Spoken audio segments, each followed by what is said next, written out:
I am standing in front of the door to my son's house, my hands frozen around my car keys, and I can hear every word coming from that living room. The voice of Chloe, my daughter-in-law, cuts through the wood like a knife. I hope the old lady spins out on a curve in this storm. That way the beach house is left to us and we don't have to wait anymore. And then I hear Lucas's laugh. My son, my only son. Laughing at the possibility of me dying tonight.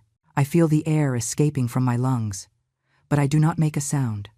I do not ring the doorbell. I do not scream. I simply take a step back, then another, and another, until my feet find the path back to the car. The gifts remain in the back seat. $80,000 in stock options from my companies, wrapped in gold paper that now seems obscene to me. The storm continues to roar outside, but I no longer care. I drive the 6 hours back, crying in silence, while the windshield wipers fight against the rain. And I promise myself something in that moment. 1 month later, not a trace of their perfect life will remain. My name is Eleanor. I am 63 years old. I own 3 textile import companies that I founded from scratch 35 years ago. Every morning I wake up at 5:30, make coffee in the Italian press I bought in Milan 15 years ago, and sit on the terrace of my house to watch the sunrise over the ocean. I have lived alone for 8 years. Since I was widowed. My husband died of a massive heart attack one Sunday afternoon while he was watering the plants in the garden. He fell among the white hydrangeas he loved so much. There was no time for goodbyes. There were no last words. Just the brutal silence of a heart that stopped beating. Lucas was 27 years old then. He cried at the funeral, but 3 months later he was already asking me when I was going to sell the house, how much his father had left. If the companies were now solely mine, I justified it. I thought it was grief.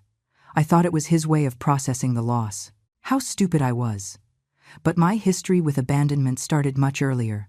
When I was 12 years old, my mother left home without explanation. She left a note on the kitchen table that said, "I can't take it anymore." That was all. My father became a silent man who drank whiskey every night in front of a turned-off television. I learned to cook, to clean, to survive. I learned that people leave. I learned that you cannot trust anyone to stay. And I learned, above all, not to need anyone. That is why I built my own empire. That is why I became someone who would never depend on anyone else. But with Lucas, it was different. He was my son, my blood. I thought that meant something. I thought a mother's love was unbreakable, even when it came from only one side. The first few years were perfect. Lucas was a sweet, affectionate boy who hugged me before sleeping and told me I was the best mom in the world. His father adored him. They played football on Saturday mornings. They built things together in the garage. We were a real family. Oh, that is what I believed. After Robert's death, everything changed slowly, like when a plant withers without you noticing, until it is already too late. Lucas started to distance himself. He canceled dinners. He did not answer calls. He always had excuses. I told myself it was normal, that he was a grown man building his own life. But deep down, a part of me knew something was broken. And still, I kept giving. I kept being the mother who solves everything, who pays for everything, who forgives everything. He met Chloe 4 years ago at a business conference. She worked in the hotel's events department. She was pretty, self-assured, with that smile that seems genuine until you learn to see what is behind it. The first time I saw her, something in my stomach twisted. An intuition, but I ignored it. Lucas seemed happy. He seemed in love. And I just wanted to see him happy. At the introductory dinner, Chloe asked me about my companies with an interest that seemed flattering to me. She wanted to know how I had started, how many employees I had, if I owned properties. I answered with pride, believing I finally had a daughter-in-law who valued hard work. How naive. How terribly naive. The wedding was intimate, at the beach house I own on the coast. Chloe insisted it be there. She said it was the most beautiful place she had seen in her life, that she dreamed of getting married in front of the ocean. I paid for everything, of course. The catering, the flowers, the photographer, the music. $22,000 in total. Lucas did not even thank me. Chloe did, but now I remember how her eyes scanned every corner of that house, as if she were calculating its value. After the wedding, the frequent visits began, always with some excuse. They wanted to spend the weekend. They needed to rest from the stress of the city. They missed the sound of the waves. I felt happy to have them close. I prepared their favorite meals, washed their sheets, made sure they had everything they needed. I became the hostess of my own home, and they became the permanent guests who never quite left. Then the favors started, small ones at first. Chloe asked me to lend her money for a digital marketing course, $3,000 that she never paid back. Lucas needed help with the down payment on a new car because his had broken down. $8,000 that he would pay me back as soon as he closed a deal. The deal never closed. Then it was the apartment. They lived in a modest place downtown, but Chloe complained constantly about the noise, the neighbors, that there wasn't enough space. One day, during a meal at my house, she dropped the comment casually. "Eleanor, I saw a beautiful apartment in the residential district. It is perfect for us, but the rent is a little high. $15,000 a year. If only we could afford it." She looked at me with those abandoned puppy eyes, and I, like the fool I was, said yes, that I would pay the rent for the first year, just to help them get settled. 1 year turned into 2, then into 3. Every time I mentioned that perhaps it was time for them to take charge, Lucas told me he was going through a tough time at work, that he just needed a few more months, and I caved. I always caved. Chloe's mother appeared on the scene in the second year of the marriage. Sandra, a 50-year-old woman, with a smile as fake as a $3 bill. She arrived with 2 suitcases and the promise of staying only a few weeks while she found a job in the city. The weeks turned into months. She lived in my beach house without paying anything, ate from my refrigerator, used my utilities, and every time I visited, I found the house a mess. Damp towels on the sofa, dirty dishes in the sink, empty wine bottles on the terrace. When I gently mentioned to Chloe that perhaps her mother could help with the cleaning, she looked at me as if I had insulted her. "Eleanor, my mom is going through a hard time. She just got divorced. She needs support, not criticism." And I, once again, shut up. I swallowed my discomfort and let a stranger take over the space I had built with my own hands. But what really should have alerted me were the questions. Chloe started asking them more frequently, always with that casual tone that pretended to be innocent. "Eleanor, is the beach house in your name? Or was it also in Robert's name? Do you have a will? It's important. You know, at your age, one never knows. Are the companies registered only under your name, or does Lucas have a share?" I answered with honesty, without thinking that every word was information she was filing away, cataloging, turning into a strategy. One day, while we were drinking coffee on my terrace, she brought up the subject of beneficiaries. "It's just that a friend of mine just lost her mother, and it turned out she didn't have anyone designated as a beneficiary on her bank accounts. It was legal chaos. You must have all that in order, right?" She talked to me about trusts, about inheritances, about how it was easier if everything was well structured. She even recommended a lawyer to me, a friend of a friend who could help me organize my affairs. I declined politely, telling her I already had Arthur, my trusted lawyer, for 20 years. I saw a flash of irritation in her eyes, but she recovered quickly with a smile. The months passed, and I kept giving. I paid for the repair of Lucas's car when it broke down. $5,000. I funded an anniversary trip for them to Cancun because they deserved it after so much stress. $7,000. When Chloe wanted to remodel the kitchen of the apartment I paid for, I agreed to cover the expenses. $12,000 in new cabinets, stainless steel appliances, and a granite island she had seen in a magazine. Every time I signed a check, I felt a small twinge of discomfort, but I stifled it with justifications. They were my family. Lucas was my only son. This was what mothers did, right? They cared, provided, sacrificed. And if sometimes I felt more like an ATM than a mother, well, maybe that was just my insecurity talking. The true moment of alarm arrived 6 months ago. We were dining at an elegant restaurant downtown, celebrating Lucas's birthday, 35 years old. I had reserved the table weeks in advance, had chosen the wine he liked, had brought an expensive gift, a Swiss watch I had seen him admiring in a store months ago. $4,000. During dinner, Chloe mentioned casually that they had been looking at houses to buy. It's time to have something of our own, you know? We can't rent forever. Lucas nodded, looking at me with expectation. Then she continued. We saw a lovely one on the north side. 4 bedrooms. Big garden.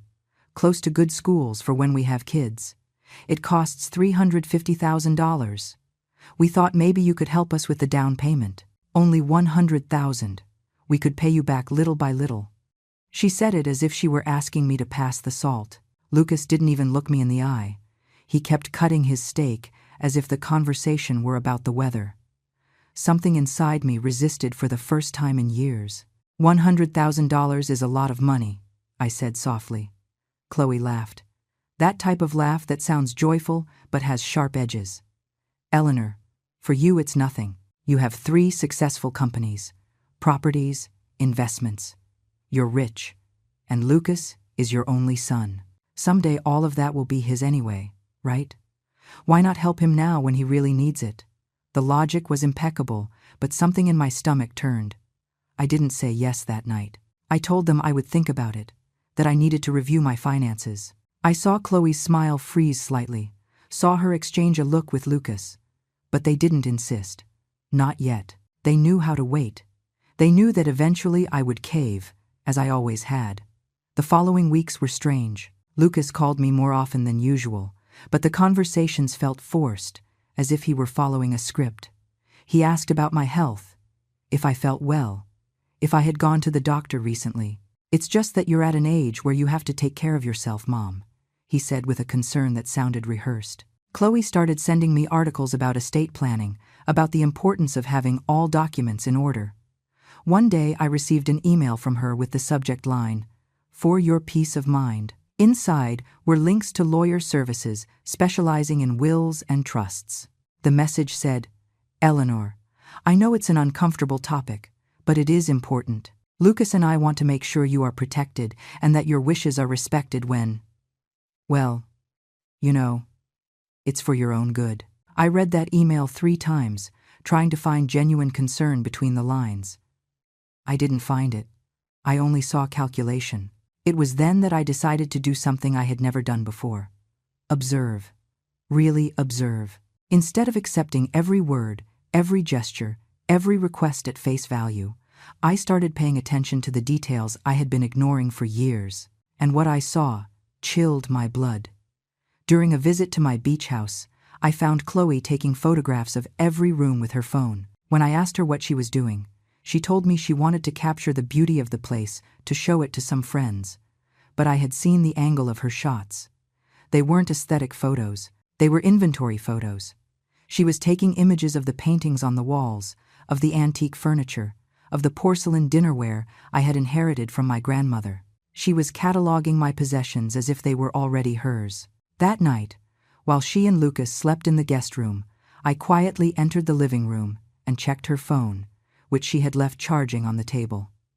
I know, it was an invasion of privacy, but something was screaming at me to do it. I found a folder titled Beach House E. Inside were more than 200 photographs, every corner, every object of value, every architectural detail, and worst of all, there were notes. Notes about the estimated value of the furniture, about how much the property might be worth in the current market, about which things could be sold immediately and which should be kept. My heart beat so hard I thought it was going to give me away. I put the phone back exactly where it was and returned to my room. I couldn't sleep that night. I stayed staring at the ceiling, listening to the sound of the waves, asking myself when exactly my son had stopped seeing me as his mother and had started seeing me as his future inheritance. I remembered every birthday, every Christmas, every hug that now felt contaminated with a hidden agenda. How many of his smiles had been genuine? How many times had he told me I love you while mentally calculating how much longer he would have to wait? Nausea rose up my throat. I got up, went to the bathroom, and threw up. When I looked in the mirror, I saw a 63-year-old woman who had been so stupid, so desperately in need of love, that she had allowed herself to be used as a walking bank. But I said nothing. Not yet. A part of me wanted to be wrong. I wanted to believe there was an innocent explanation, that my paranoia was playing a dirty trick on me.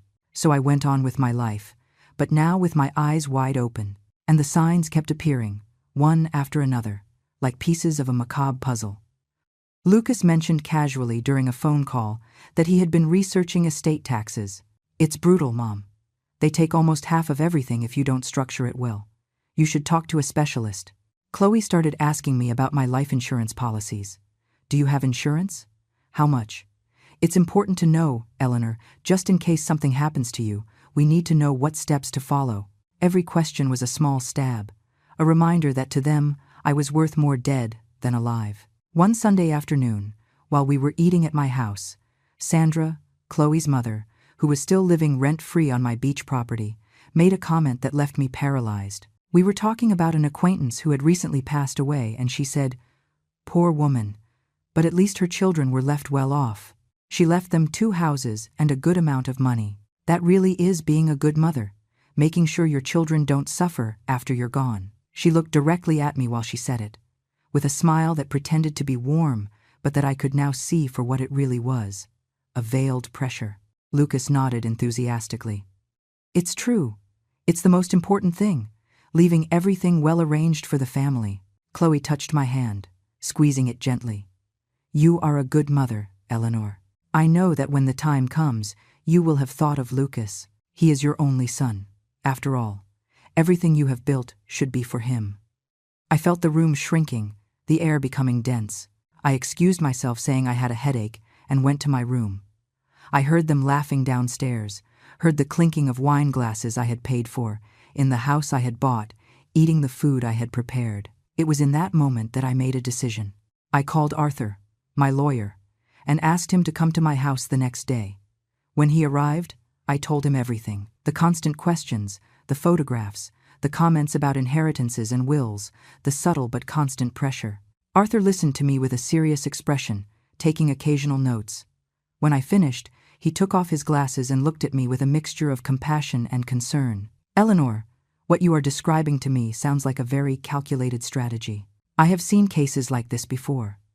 People who get close to older individuals with resources, earning their trust, making themselves indispensable, while waiting for the opportune moment. I asked him what I should do. For now, nothing drastic. But we need to protect your assets. We are going to review your will. We are going to create legal structures that prevent anyone from manipulating or pressuring you. And above all, do not sign anything. Do not make promises. Do not transfer properties without consulting me first. I nodded, feeling for the first time in months that I was regaining some control. Weeks passed, and I continued acting normally, but every interaction with Lucas and Chloe was now an acting exercise. I smiled when they smiled. I nodded when they talked about their future plans. I avoided any conversation about money or properties, but inside, something had broken irreparably. I looked at my son, and I no longer saw the boy I had raised, the young man I had hugged when his father died. I saw a stranger who had learned to manipulate my love, to use my need for family as a weapon against me, and it hurt. It hurt more than anything I had felt before, more than my husband's death, more than my mother's abandonment, because this was a chosen, calculated betrayal, sustained over years. Then the invitation arrived. Lucas called me one Wednesday afternoon, with that cheerful voice I now recognized as fake. "Mom, we're going to have a little celebration this Saturday for my birthday. Nothing big, just Chloe, her family, and me. We thought it would be nice if you came. It's been a while since we spent time together." My birthday had been the previous month. He had forgotten it. Not a call, not a message. But I had to be present at his. Of course. I told him I would go, that I would love to celebrate with them. Perfect. "Mom, we expect you at 7. And don't bring anything, okay? Your presence is enough." That last sentence made me want to laugh. My presence had never been enough. What they wanted was my money, my properties, my timely death. But I decided I would bring something special. I spent the following days preparing everything with Arthur. $80,000 in stocks from my companies. Papers that looked official, documents that in reality transferred nothing but looked impressive. I wrapped them carefully in gold paper, with a huge silver bow. They looked like the gift of someone who had finally caved, who had decided to start distributing her fortune while alive. It was the perfect bait. The day of the celebration dawned gray, with dark clouds threatening a storm. At 3 in the afternoon, it started to rain. At 4, the rain had turned into a deluge. The forecast said it was the strongest storm of the season. Perfect, I thought. Absolutely perfect. I dressed with care, chose a cream-colored sweater and dark trousers, pulled back my hair. I looked in the mirror and practiced my smile. The smile of the foolish mother who suspects nothing. It came out perfect. I got into the car with the gifts in the back seat and started the trip, 6 hours away in normal conditions. With that storm, it would probably be 7 or 8. But I didn't care. I had to do this. I had to know with certainty if everything I suspected was true, or if my mind was betraying me. I drove slowly, carefully, while the rain hit the windshield with an almost supernatural fury. Thunder rumbled over my head. Several cars were stopped on the shoulder, with hazard lights on, waiting for the worst of the storm to pass. But I kept going, mile after mile, hour after hour, with my hands gripping the steering wheel and my heart beating in my ears. I arrived at 9 at night, 2 hours late. The storm hadn't let up a bit. The streets were flooded, the trees were bending dangerously with the wind, and I was soaked just from the walk between the parking lot and the building entrance. I climbed the stairs to the 3rd floor where they lived, carrying the wrapped gifts that now weighed like stones in my arms. Every step brought me closer to a truth that part of me still didn't want to face. When I arrived in front of their door, I heard voices inside, laughter, soft music in the background. I raised my hand to ring the doorbell, but something stopped me. The door was ajar, barely a few inches, as if someone had gone out to take out the trash and had forgotten to close it properly. And through that narrow crack, I heard Chloe's voice with a clarity that froze me to the bone. Seriously, I hope the old lady spins out on a curve in this storm. It would be the best thing that could happen to us. There was a brief silence, and then another voice, Sandra's, her mother. Chloe, don't say those things. But she said it laughing, without a hint of real reproach. Then I heard Lucas. My son, my only son. Mom is right. Babe, you can't say that. And for a second, a very brief second, my heart wanted to believe he was defending me. But then he continued, you have to be more discreet. But yeah, it would be convenient. That way the beach house is left to us, without having to wait who knows how many more years. The old lady is healthy. She could live another 20 years. And I don't plan to wait until I'm 50 to start enjoying what belongs to me. Laughter. Genuine, joyful, conspiratorial laughter, as if they had just shared a private joke. Chloe continued, and her voice had that conspiratorial tone people use when they think no one else is listening. Yesterday I was calculating. Just the beach house is worth like $1,200,000. The 3 companies, if we sell them well, can give us another $3 million easily. The investment properties she has, another $800,000. We are talking about more than $5 million. Lucas, $5 million. And she has them there, hoarded away, being a cheapskate who makes us beg for every dollar.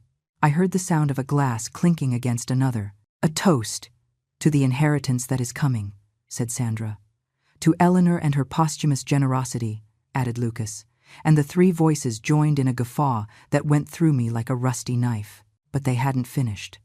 Chloe kept talking, and every word was worse than the last. The best thing is that the idiot thinks we love her. You should have seen her face when I asked her to pay for the kitchen remodel. She was so happy to be able to help, so grateful that we included her in our lives. It's pathetic. A rich and lonely old woman who buys love because nobody wants her for who she is. Lucas laughed. She's always been like that. Since Dad died, she became desperate. She called me every day at the beginning, asking if I was okay, if I needed anything. It was suffocating. But you taught me to use that to our favor, babe, to make her need work for us. Of course, responded Chloe with pride. Loneliness is a powerful tool, and she is so lonely, so in need of feeling important in someone's life, that she would do anything to keep our attention. Sandra intervened then. And what happens if she realizes? If she starts to suspect? There was a pause, and then Lucas spoke with an assurance that destroyed me. She's not going to realize. She's too dumb, too emotional. Besides, I already made her believe I'm interested in the companies, that I want to learn the business to eventually run it. She swallowed that lie whole. She thinks I'm finally maturing, that I'm getting interested in her legacy. She doesn't know that the only thing I'm interested in is selling everything as soon as I sign the transfer papers, Chloe added. And the will thing is almost ready. I've been pressuring her subtly. 2 weeks ago, I mentioned the lawyer I know again, the one who could help her organize everything. This time she seemed more receptive. I think she's going to cave soon. Perfect, said Lucas. The faster we have everything in legal order, the better. Because honestly, I'm tired of pretending I care. I'm tired of the boring dinners, of listening to her repetitive stories, of having to act like the devoted son. When all this is over, I'm going to block her number and I'm never going to have to see her again. The world stopped. The sound of the rain disappeared. The thunder rumbling outside turned into silence. I could only hear the beating of my own heart, slow and heavy, as if every beat cost me a monumental effort. My hands started to tremble. The gifts slipped from my arms and fell to the floor with a dull thud, but inside no one seemed to hear it over the music and their own voices. I stood there, in front of that ajar door, unable to move, unable to fully process what I had just heard. This wasn't a suspicion. It wasn't paranoia. It was real. It was worse than I had imagined. They didn't just want my money. They hated me. They despised me. They had turned my love into a game, my need for family into a business strategy. Sandra spoke again. And what about the keys to the beach house? You already have copies. Yes, answered Chloe. I made copies months ago. When she dies, we can enter immediately and take out everything of value before the legal proceedings start. The paintings, the jewelry she keeps in that ridiculous safe she thinks nobody knows exists. Everything. Do you know the combination? Asked Lucas. Not yet, but I'm going to get it. I've seen her type it twice. It's just a matter of paying attention. Laughter again. Laughter celebrating my future death, planning the looting of my life as if it were war booty. The only thing that makes me angry, said Lucas, is that we can't speed up the process. We have to wait for nature to take its course. Well, said Chloe with a playful tone, there are ways to help nature. Stress, for example. If we pressure her enough, if we keep her anxious and worried, her health could deteriorate faster. Diabolical, said Lucas, but he sounded pleased. That's why I love you. I don't remember making the conscious decision to move. My legs simply started to back up. One step, then another. Moving away from that door, from those voices, from that reality that had just destroyed what was left of my heart. I went down the stairs as if in a trance, left the building, crossed the parking lot under the torrential rain. The water soaked me completely, but I didn't feel it. I felt nothing except a huge, black void extending inside me like a bottomless abyss. I arrived at the car, sat in the driver's seat, and stayed there, watching the rain hit the windshield. The gifts were still in the back seat. $80,000 in decorative papers that were going to serve a completely different purpose now. I turned the key, started the engine, and began the trip back. 6 hours again, 6 hours driving in the middle of the worst storm of the year. But I no longer cared if I went off the curve, if the car skidded, if a tree fell on the road. Part of me wished something like that would happen. It would be easier than facing the rest of my life, knowing what I now knew. But I survived. I arrived home at 4 a.m, completely exhausted, soaked to the bone, shivering not only from cold but from something much deeper. I took off my wet clothes, got into the shower, and let the hot water run over me while I cried. I cried for the son I had lost, or perhaps for the son I had never really had. I cried for the wasted years, for the money given away, for the love given without being reciprocated. I cried for the foolish woman I had been, who had confused manipulation with affection, who had been so desperate not to be alone that she had allowed herself to be used in the vilest way. When I got out of the shower, I looked at myself in the mirror. My eyes were red, swollen. I was 63 years old, and I looked 80. But there was something different in my gaze. Something hard, something cold, something that hadn't been there before. I dried my hair, put on my pajamas, and instead of going to sleep, I went down to my office. It was 5 a.m. on a Sunday, but sleep was the last thing on my mind. I turned on the computer and started doing something I should have done years ago. Reviewing every transaction, every payment, every gift, every loan I had given to Lucas and Chloe since they met. I opened spreadsheets, reviewed bank statements, searched for receipts, and with every number I added, with every amount I recorded, I felt rage replacing the pain. $45,000 in rent paid over 3 years, $8,000 for the car, $12,000 for the kitchen, $22,000 for the wedding, $3,000 for Chloe's course, $7,000 for the Cancun trip, $5,000 in car repairs, $4,000 for the watch, $3,500 in dinners and minor gifts, $1,200 in utilities for the beach house that Sandra consumed, another $15,000 in small loans that were never paid back. In total, $127,500 in 4 years, more than $30,000 a year, and that without counting the value of the use of my property, maintenance expenses, utilities, food. If I added everything, I had easily spent more than $150,000 on them. I printed every document, every record, every proof. I organized them in a thick manila folder that I placed in the center of my desk. Then I opened my personal notebook, the one where I write my important thoughts, and started making a list. Not an emotional list, not a venting of hurt feelings, a practical, cold, strategic list. A list of every single thing I needed to cancel, every tie I needed to cut, every door I needed to close. I wrote with clear and firm handwriting, without any doubt, without any tremor in my hand. Number 1. Cancel apartment rent payment, effective immediately. Number 2. Remove Lucas as beneficiary from my bank accounts and insurance policies. Number 3. Remove Lucas from any position in my companies, including the consulting position I had given him 6 months ago. Number 4. Change all the locks on the beach house. Number 5. Evict Sandra from my property via legal notice. Number 6. Cancel all additional credit cards I had given to Lucas. Number 7. Transfer the beach house to an irrevocable trust that not even I could undo. Number 8. Modify my will, removing Lucas as principal heir and distributing my assets in a way that left him with the legal minimum. The list kept growing. Every point was a concrete, measurable, irreversible action. There was no room for emotion. There was no room for regret. This was a surgical procedure. I was cutting the cancer out of my life with clinical precision. When I finished, it was 7 in the morning. I made coffee, sat on the terrace, despite the chill the storm had left, and waited for it to be 8 o'clock to call Arthur. I knew he checked emails on Sunday mornings. I sent him a message. Emergency. Need to see you today. Urgent, he replied in 10 minutes. I'm coming over at 10. Those 2 hours of waiting were the longest of my life.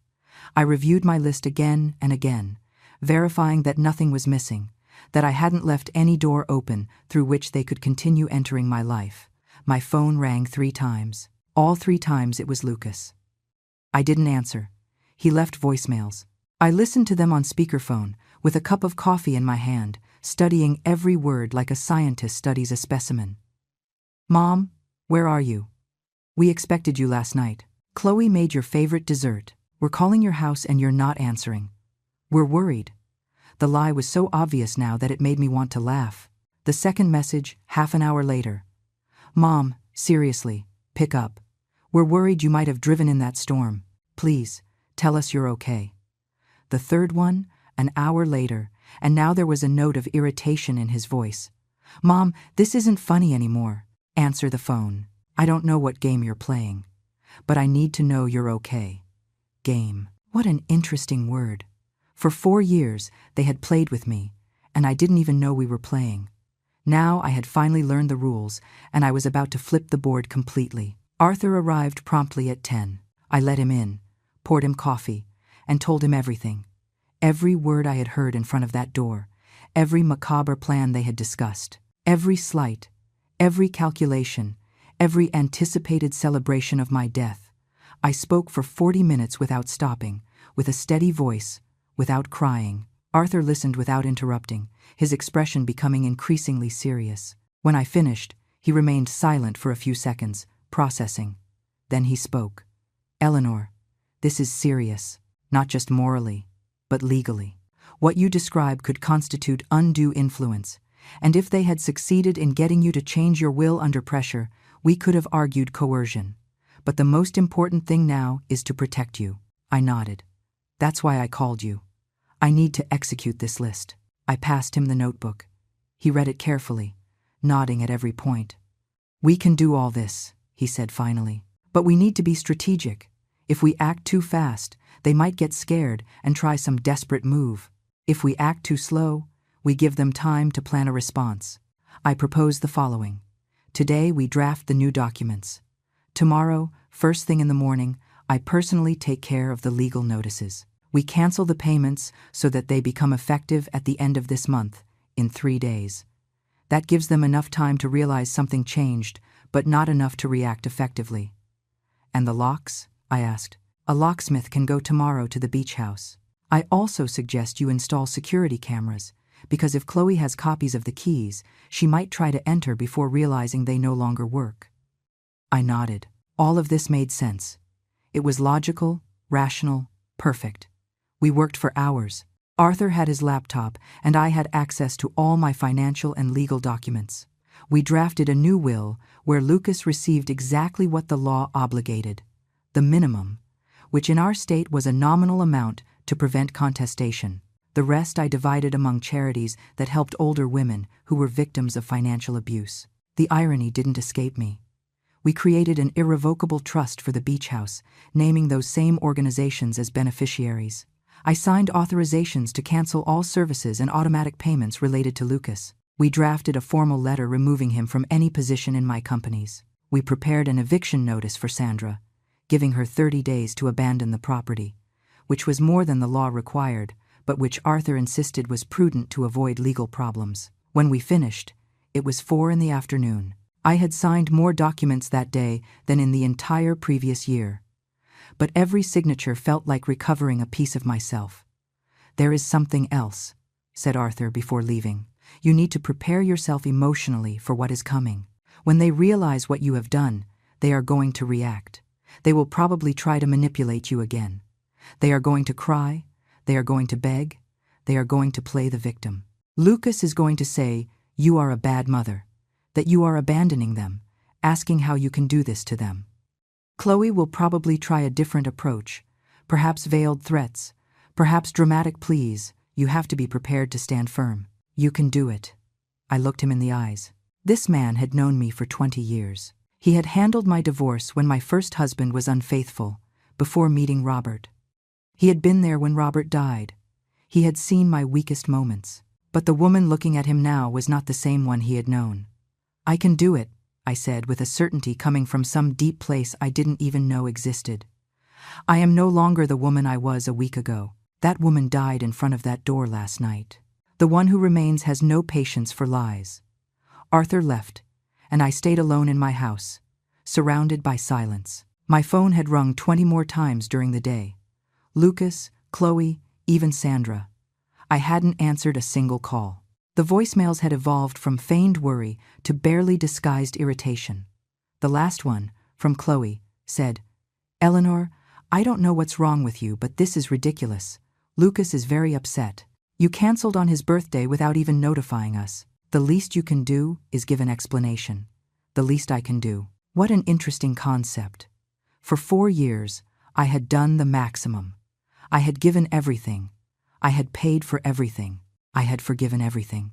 And they had taken every single thing as if it belonged to them by right, without gratitude, without love, without even basic respect. Now I was finally going to do the minimum, and the minimum was exactly nothing. That night I slept better than I had slept in years. I didn't dream. I didn't wake up at 3 a.m. thinking about what I had lost. I slept deeply, like someone sleeps who has finally made a decision they won't regret. I woke up at 6, made my coffee, sat on the terrace, and watched the sunrise over the sea. The sky was clear after the storm. Everything looked clean, fresh, new. And for the first time in a long time, I felt something akin to peace. It wasn't happiness. I was still too hurt for that. But it was something better than pain. It was resolve. It was certainty. It was knowing that I had stopped being a victim and had become someone regaining her power. Monday dawned cold and clear. I got up early, dressed in a pearl gray suit that had always made me feel professional and in control, and headed to my main office downtown. I had meetings scheduled with the managers of my 3 companies, not to talk about Lucas, but to make sure everyone was aware that he no longer had any authority or access to confidential information. In the 9 o'clock meeting, with the 5 main managers sitting around the conference table, I got straight to the point.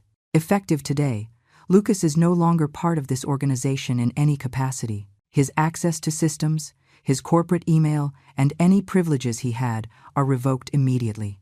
If he tries to obtain information or make requests in my name, you must contact me directly to verify. Understood. There were looks of surprise, but no one asked questions.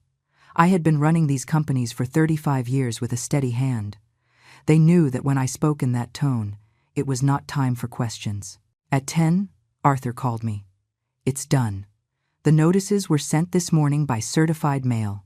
The bank confirmed that all automatic transfers are canceled. The last rent payment that went out was this month's, so they have until the end of the month before the landlord notifies them. The additional credit cards were blocked an hour ago, and the locksmith is on his way to the beach house right now. And Sandra? I asked. The eviction is in process. She will receive the formal notice tomorrow. She has 30 days to vacate, but based on the profile you gave me, she will probably try to contact you sooner. I thanked Arthur and hung up. Now all that was left was to wait. I didn't have to wait long. At 11:15, my phone exploded. Literally, messages started arriving one after another, so fast the screen wouldn't stop vibrating. Lucas, 15 messages in 2 minutes. I read them all, one by one, savoring every word of his poorly disguised desperation. Mom, what is happening? My card was declined at the supermarket. I called the bank, and they say you canceled it. It must be a mistake. Mom, answer. I received a letter from your lawyer saying I no longer work for the companies. What is he talking about? This makes no sense. What did we do to you? Chloe is crying. She says you embarrassed her in front of her friends when her card didn't work. Answer the phone. I'm coming to your house right now. We need to talk. You have to explain to me what is going on. I am your son. That last message made me smile bitterly. Now he was my son. Now that the money had stopped, suddenly he remembered the family bond. How convenient. I didn't answer a single message. Instead, I wrote one single, measured, cold message, without emotions. Do not come to my house. We have nothing to talk about. Everything you need to know is in the letters from my lawyer. Respect them. Send. Block number. I blocked Chloe's number too, although she hadn't contacted me yet. I blocked Sandra's preventively. And then, just in case, I changed my main phone number and only shared it with 5 people. Arthur, my 3 trusted managers, and my doctor. The rest of the world, including my son, was left out. An hour passed, then another. At 1 in the afternoon, I received a call from the receptionist of my office building. Mrs. Eleanor, there is a young man here who says he is your son and that he needs to see you urgently. He seems very upset. Should I let him up? No, I said firmly. And if he comes back, call security. I have left clear instructions that I do not want to be contacted by him. There was a surprised silence on the other end. Understood, ma'am. I hung up and kept working as if nothing had happened. I reviewed contracts, signed authorizations, made calls to suppliers. Life continued. The world kept turning, and it turns out I could function perfectly without having to be the personal bank of an ungrateful son. At 3 in the afternoon, when I left my last meeting of the day, I found Lucas waiting for me in the company parking lot. He had managed to enter somehow, probably convincing some employee who didn't know about the new instructions. He was standing next to my car, with his arms crossed and an expression that oscillated between fury and something that could have been mistaken for anguish if I didn't know the truth. Mom, he said when he saw me approaching. We need to talk. You can't just ignore me. I stopped 10 feet away from him, keeping my distance, clutching my purse firmly. I have nothing to talk about with you, Lucas. What? Why are you doing this? What did we do wrong? His voice sounded genuinely confused, as if he really had no idea. He was a much better actor than I thought, or he had really convinced himself of his own lie. Saturday, I said in a calm voice. I drove 6 hours in the worst storm of the year to go to your birthday. I arrived at your door at 9 at night, soaked, carrying gifts worth $80,000. I was going to ring the doorbell. I saw his face starting to change, the color draining slowly. But the door was ajar. I continued, and I heard everything. Every word. Every laugh. Every plan. Every celebration of my future death. I heard your wife wish I would go off a curve. And I heard you laugh with her. Talk about how much my beach house is worth. About how you can't wait for me to die to sell my companies and block my number to never have to see me again. The silence that followed was absolute. Lucas opened his mouth, closed it, opened it again. No words came out. His face went from shock to something that could have been shame if he were capable of feeling it. Mom, we were joking. His voice sounded weak, unconvincing even to himself. No, I said firmly. You weren't joking. You had precise calculations. $1,200,000 for the beach house, $3 million for the companies, $800,000 in other properties, $5 million in total. Those are not numbers you invent for a joke. Those are numbers someone investigated, calculated, planned. And the copies of keys Chloe made of my house, and the plans to empty my safe before legal proceedings start. All that requires premeditation, not humor. I saw him trying to find another excuse, another lie, another angle, but there was none. I had caught him completely. Mom, maybe you misunderstood. I misunderstood nothing. I interrupted him. I stood in front of your door for 10 minutes. I heard everything with absolute clarity. And then I left in silence, drove 6 hours back, and made decisions. Decisions that are final and irreversible. You can't do this, he said. And now fury was starting to replace the fake contrition. I am your son. You have obligations to me. My obligations to you ended when you turned 18. I replied calmly. Everything I have done since then has been of my own free will. And now that will has ended. You have a job, you have a wife, you have 2 hands, and a functional brain. Survive with that. Like the rest of the world. You're going to leave us on the street, he said, raising his voice. The rent you pay is the only thing that allows us to live where we live. Then get a cheaper apartment. Or get a better job. Or tell your wife to work full-time instead of planning how to rob her mother-in-law. Your financial problems ceased to be my responsibility the moment you decided I was worth more dead than alive. The words came out cold, hard, without a shred of doubt. And with every word, I watched him realize that something fundamental had changed, that the manipulable mother he knew no longer existed. And the beach house? He asked, now with obvious desperation. You always said someday it would be mine. I lied, I said simply. Or rather, I changed my mind. The beach house is now in an irrevocable trust. Not even I can undo that. When I die, it will go to charities that help older women who are victims of financial abuse by their families. I thought it appropriate. I saw something break in his expression. It wasn't confusion or shame anymore. It was pure rage. You are a bitter old woman, he spat. You always were. Dad used to tell me. He said you were controlling, that you used money to manipulate people, that you were never capable of truly loving. Those words should have hurt. Lucas probably hoped they would hurt, but curiously, I felt nothing. If that is what you need to believe to justify your behavior, I said, go ahead. But the truth is your father never said that. Your father loved me until his last breath, and I loved him, and I loved you more than you ever deserved. But that love ran out. It ran out in front of your door Saturday night. I walked around his car, unlocked mine with the remote, and got in. He banged on my window. We haven't finished talking, he shouted. I rolled down the window just a few inches. Yes, we have finished. Talking, relating, everything. If you try to contact me again, if you show up at my house or my office, I will call the police. If you try to enter the beach house, it will be trespassing. Arthur has very clear instructions on how to proceed. I suggest you read the letters you received carefully.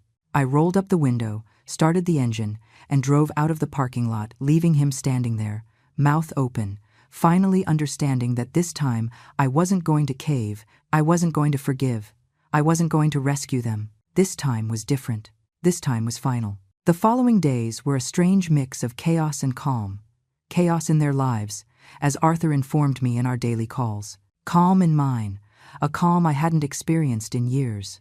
Tuesday morning, Arthur called to inform me that Chloe had tried to contact him directly, demanding a meeting to clear up this misunderstanding. He had politely said there was nothing to clear up, that all decisions were final, and that any future communication must be in writing. She had screamed something about suing for broken promises before hanging up. "Let her try," I said calmly.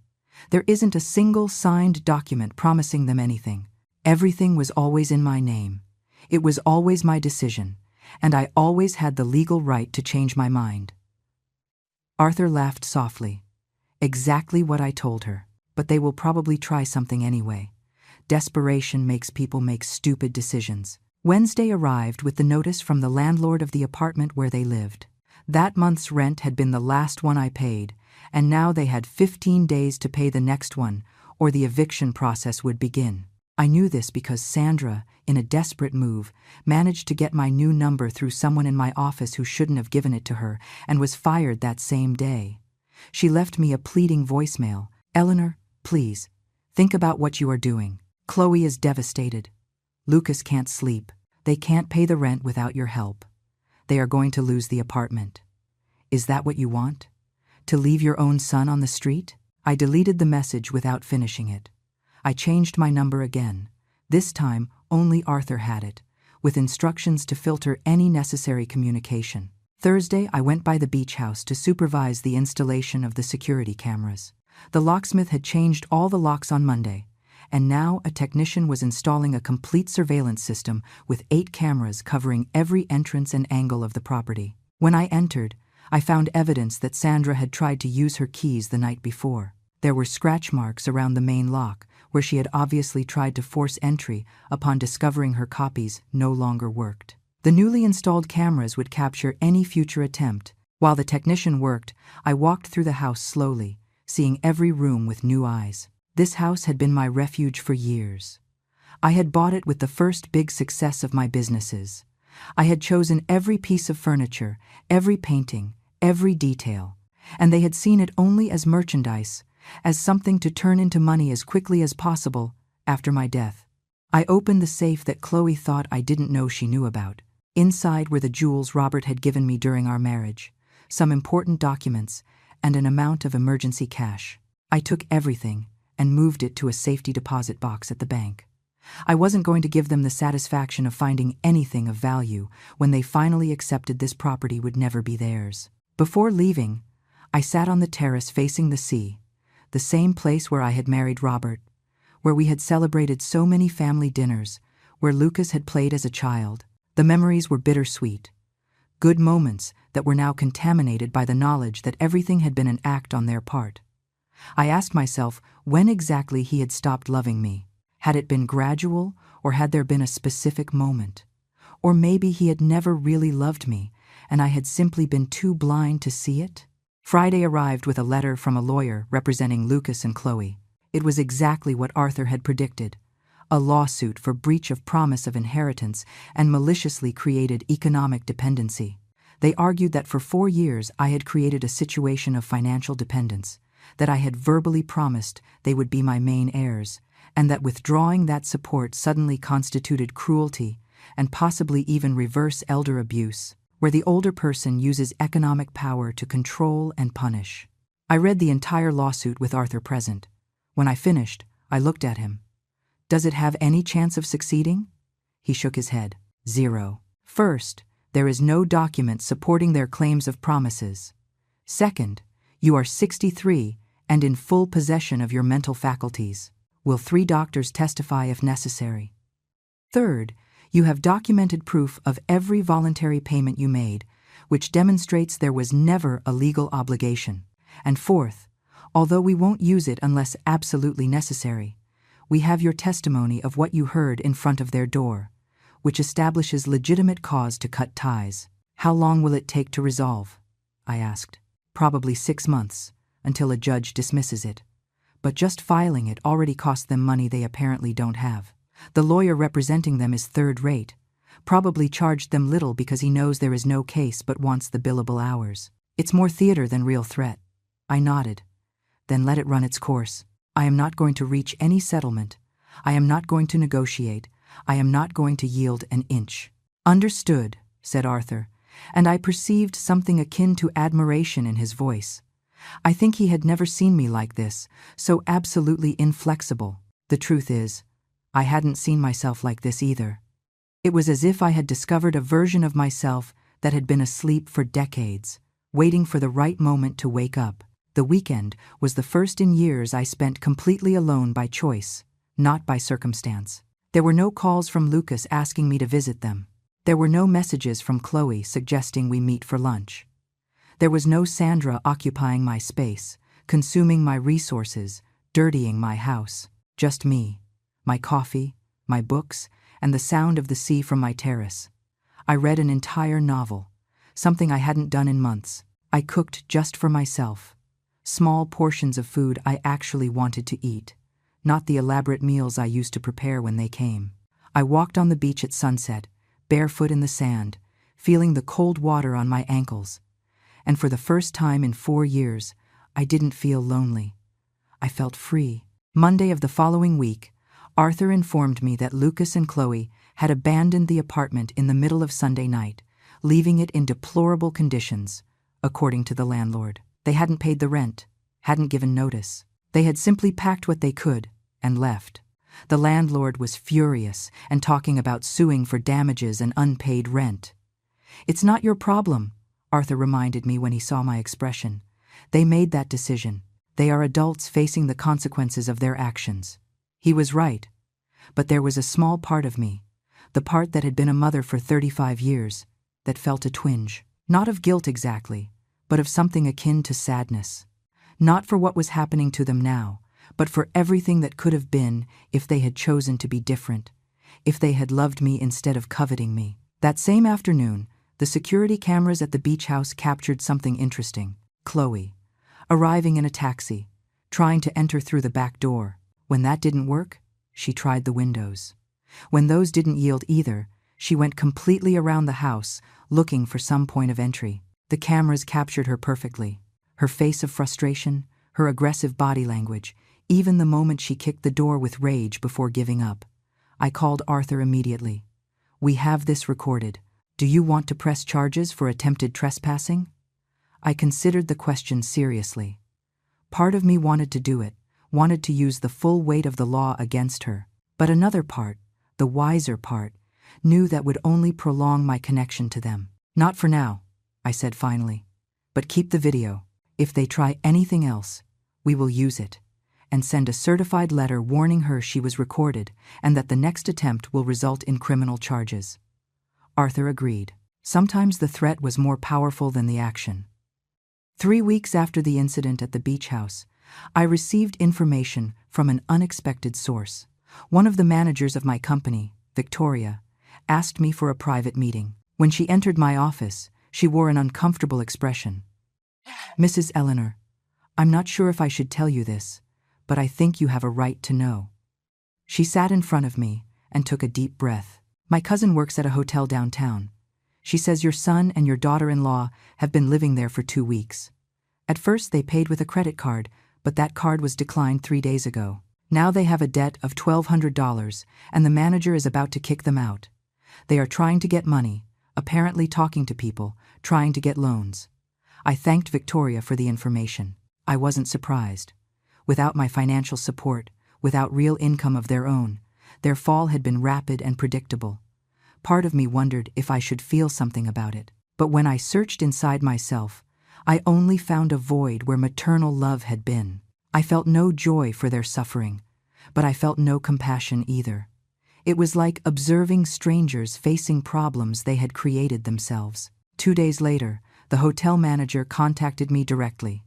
He had obtained my information through Lucas, who apparently had given him my name as a guarantee that the debt would be paid. "Ma'am, your son assured me you would cover the expenses. He says there was a temporary family misunderstanding, but that you are a respectable businesswoman who honors her family's obligations." The audacity left me speechless for a moment.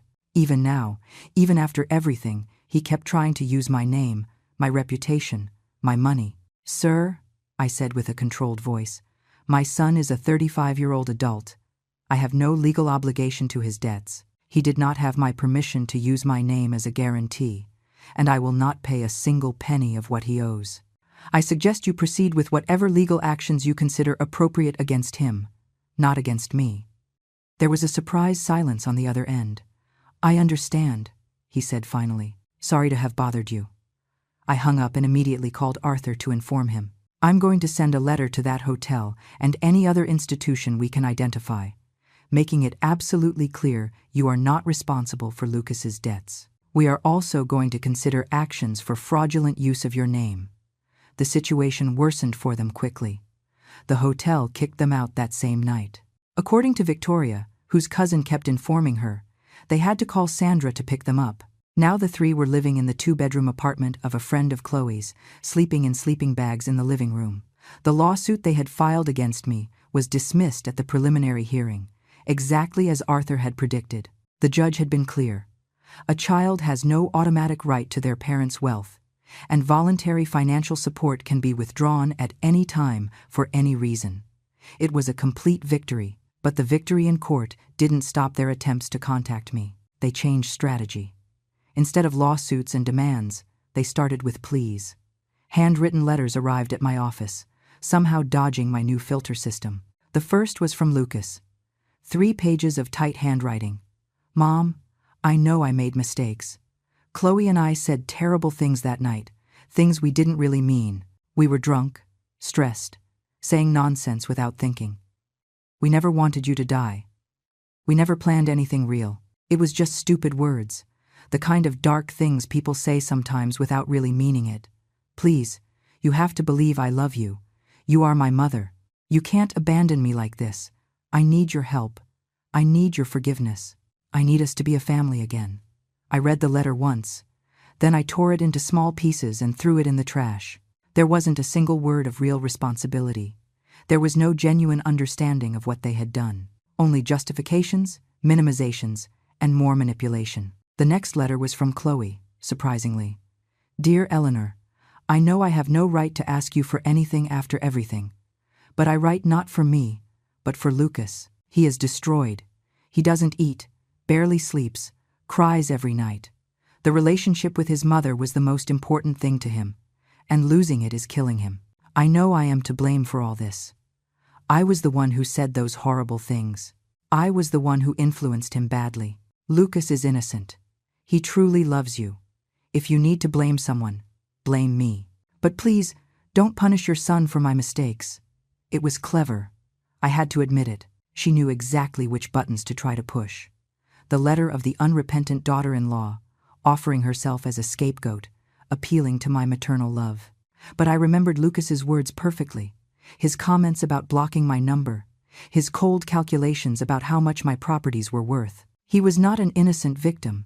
He was an enthusiastic participant. This letter also ended up in the trash. A month passed. Then another. Spring gave way to summer. I went on with my life, focusing on my companies, on my health, on rediscovering who I was without the weight of being the exploited mother. I started taking pottery classes on Tuesday afternoons, something I had always wanted to do but never had time for. I hired a personal trainer and started exercising regularly. I renewed my wardrobe, getting rid of all the clothes I had bought, thinking about what Lucas would like, what would impress Chloe. I bought clothes that I liked, vibrant colors I had never dared to wear. I cut my hair in a more modern, bolder style. When I looked in the mirror now, I saw someone different, someone stronger, someone who finally belonged to herself. One Tuesday in July, while working on a ceramic vase in my class, my phone rang. It was Victoria. "Mrs. Eleanor, I thought you would want to know. My cousin told me your son and daughter-in-law are getting divorced. Apparently they have been fighting constantly since they lost the apartment. Chloe blames him for losing access to your money. He blames her for saying the things you heard. The situation is quite ugly." I thanked her for the information and hung up. I felt something, finally. It wasn't satisfaction exactly, although there was an element of that. It was more a sense of closure. The house of cards had collapsed completely. Without my money sustaining them, without the common goal of waiting for my inheritance, there was nothing real keeping them together. Their relationship had been a business partnership disguised as a marriage, and when the business failed, the partnership dissolved. 2 weeks later, I was dining alone at an elegant restaurant on the waterfront, enjoying lobster and white wine, when I saw Sandra walk in.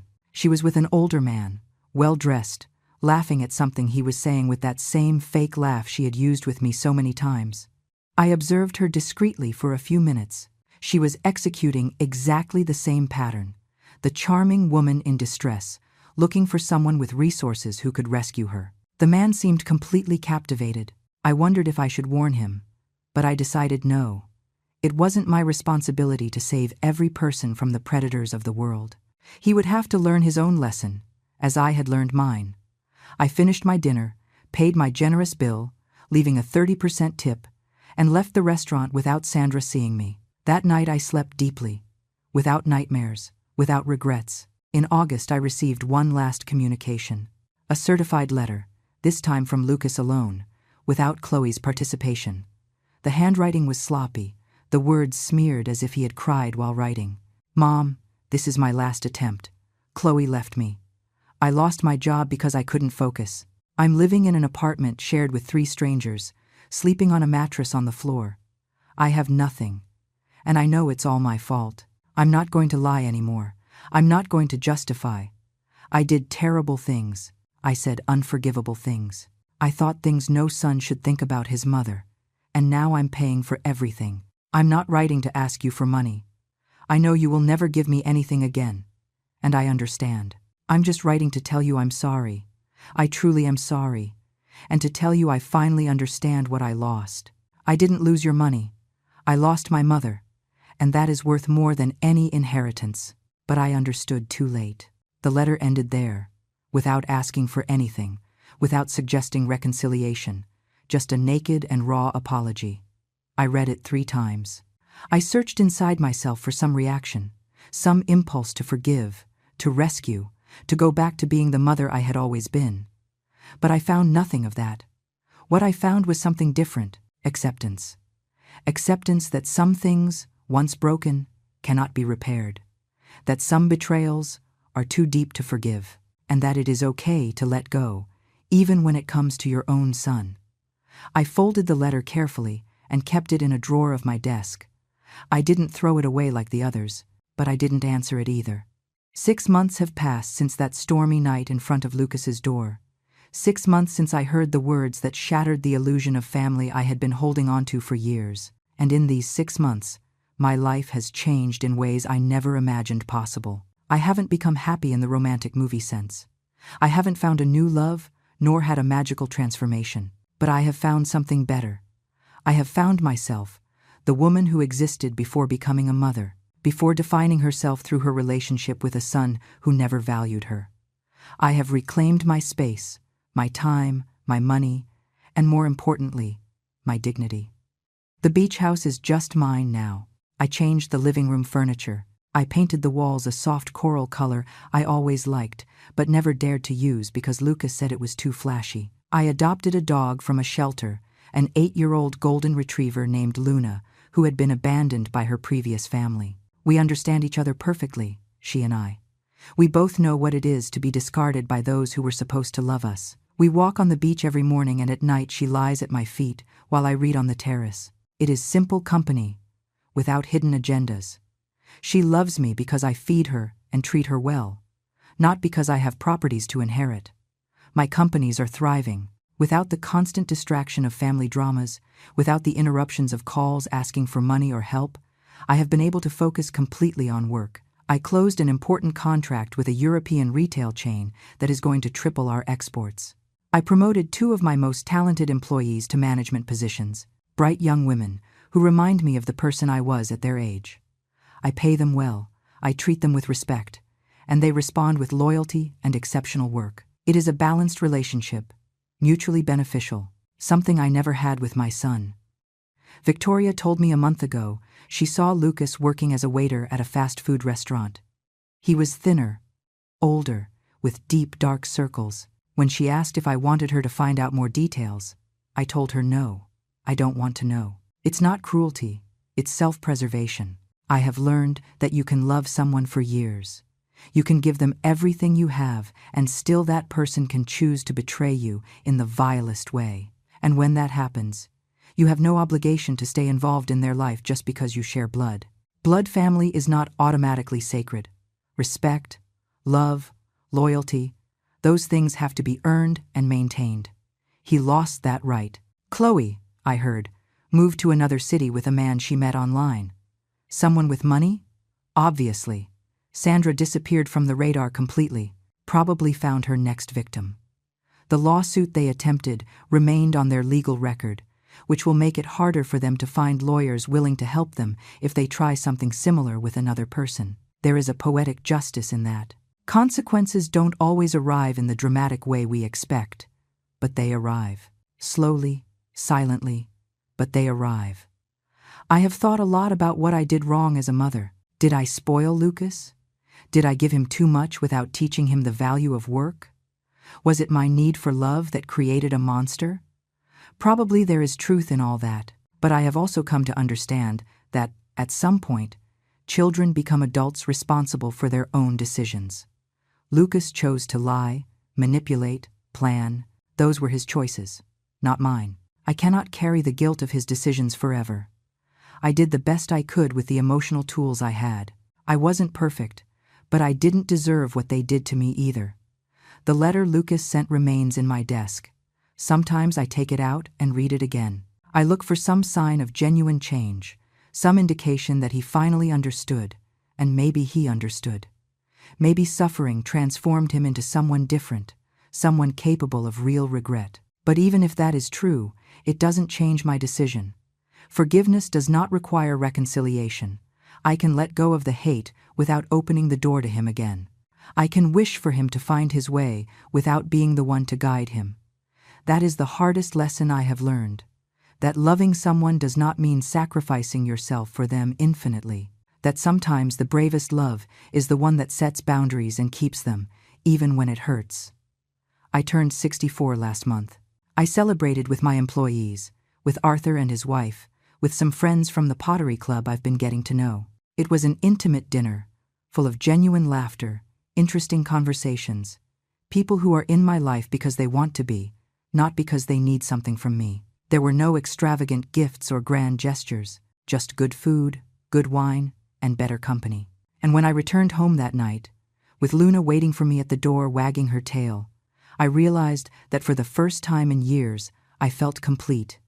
Not for what I had, but for what I had let go. The will remains as I drafted it with Arthur.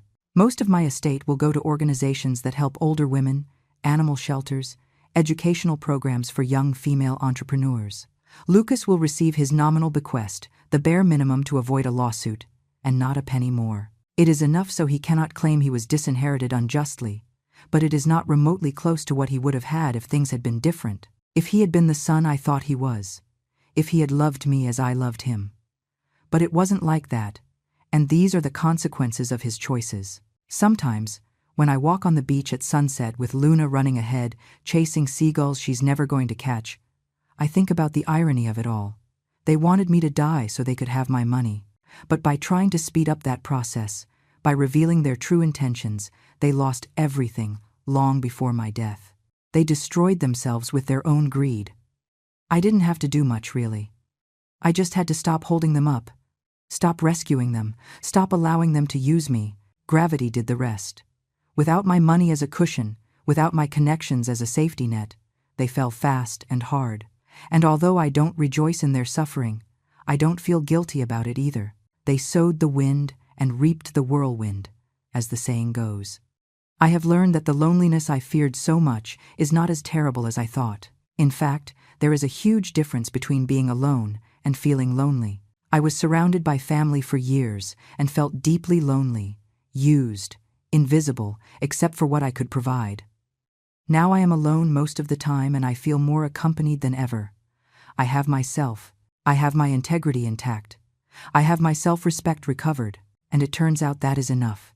More than enough. It is everything. I don't know what the future holds for Lucas.